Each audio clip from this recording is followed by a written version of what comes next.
I'm Allison Orr. I'm Artistic Director of Forlift Danceworks.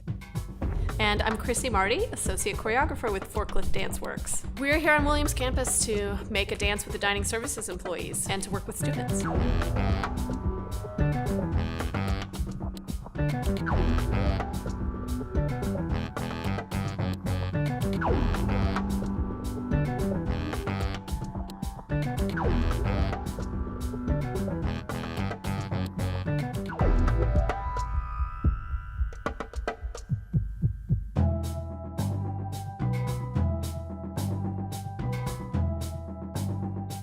Well, we have the full contingent of students here, which is upwards of 2,500, give or take, and they all have to eat breakfast, lunch, and dinner, snacks in between.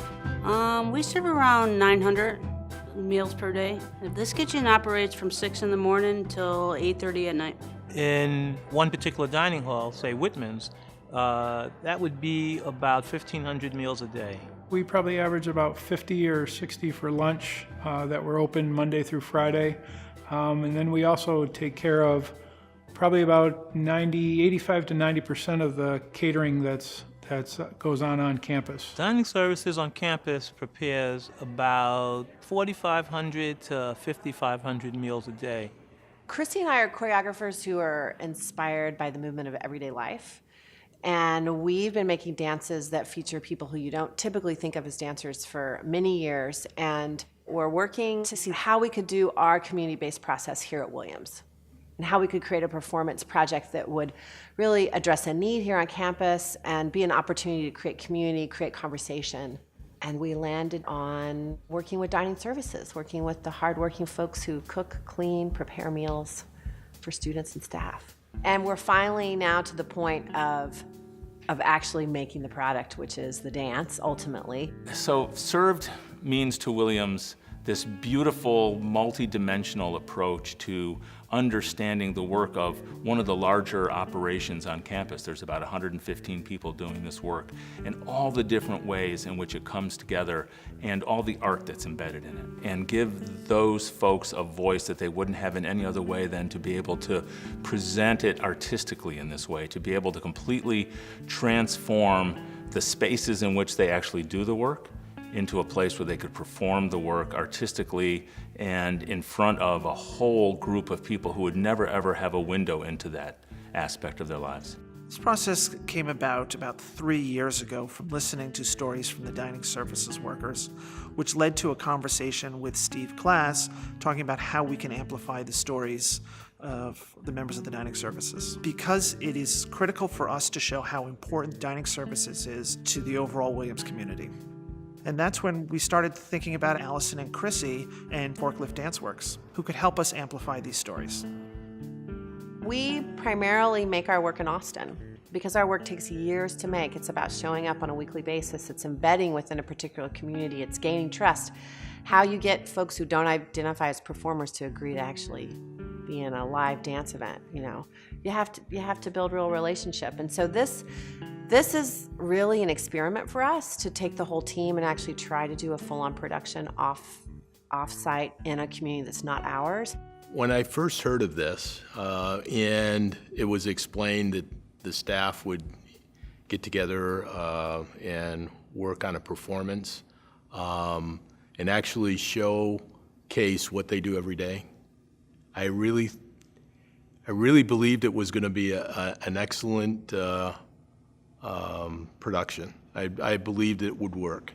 I had no doubts that team would pull together and actually perform above and beyond anyone's expectation.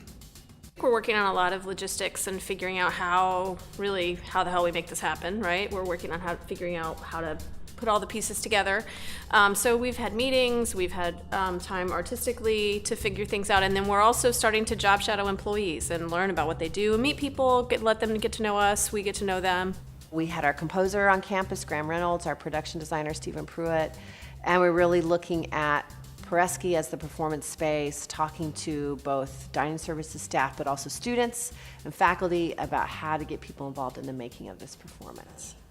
Really, our goal as a company is to activate communities through a collaborative creative process. So I think there's a lot of things that happen within our process. I think we often invite people to create with us and alongside. I mean, they're the experts in their job. I don't know much about a dish machine. I've never cooked in a professional kitchen, so I'm really learning from the experts in that moment, and also then they begin to help us shape what the choreography is. Kind of together we might facilitate that, or we collaborate to make that happen. We're really learning about the job and learning about the culture of dining services and the culture of Williams, and each dining hall has its own thing going on, so we're just taking it all in. Well, I hope the folks who were performers take away from this a sense of how deeply we value their work and how deeply we value them as members of our community and as folks who do work that has so much art and motion embedded in it.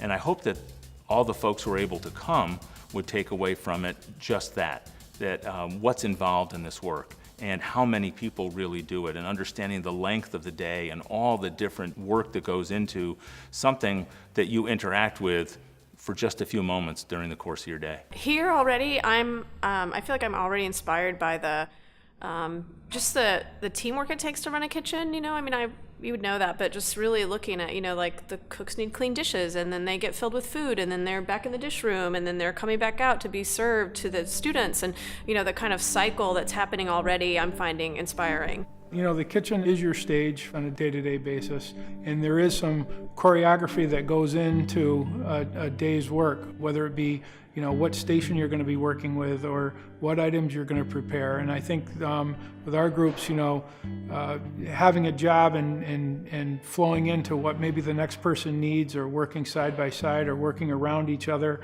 or constantly watching each other's back, if you will, in the kitchen, meaning we don't burn anything. You know, it all just kind of translates into a movement in our own little small space to try to accomplish our jobs. Watch the kitchen, watch the movement in the kitchen. When there is 6, 7 employees right in a small space, they need to move around with knives in their hands. They need to move around with spatulas in their hands. They're opening ovens. They're jumping down below to get to the warmer, to get the food. And it's not thought of, but it's all response to how to get the food on the line for the buffet. Yeah, there's definitely a lot of movement in dance, and if you put it all together, it's something that's really, really special. I would say it's fair to call it a dance. It's quite nice to see a busy kitchen being busy without clutter and confusion. If you watch it, you can see that it's a dance. It's very well, you know, documented that people in dining go through this choreographed movement every day. And it's pretty interesting to watch. And you can see that the people are going to be fortunate enough to see the performance or the live show will be amazed at what the people in dining do day to day. We like to say that there's an invisible choreography of work that goes on every day to sustain our lives. And I see so much inspiration in the movement that happens outside of the dance studio and in the stories of the people whose work, you know, they've been practicing this work for decades. Sometimes, you know, some folks here have been here at their work for almost 40 years. It's just, like Chrissy said, such an honor to get to be allowed into this world and see it. It's a very special group. This group is the amazing force that launches our students out into the world with great pride and just a feeling of accomplishment. We're working at a very highly respected, you know, institution of higher learning, and the idea is to bring focus to the people who aren't the faculty and aren't the students, but are the staff who've probably been here the longest, and whose continued giving to the life of the campus really is essential. What I really appreciate about the work that Allison and Chrissy are able to do is that they're able to look at everyday movement and things that we overlook all the time, and they show that there is beauty and dance and creativity in everything.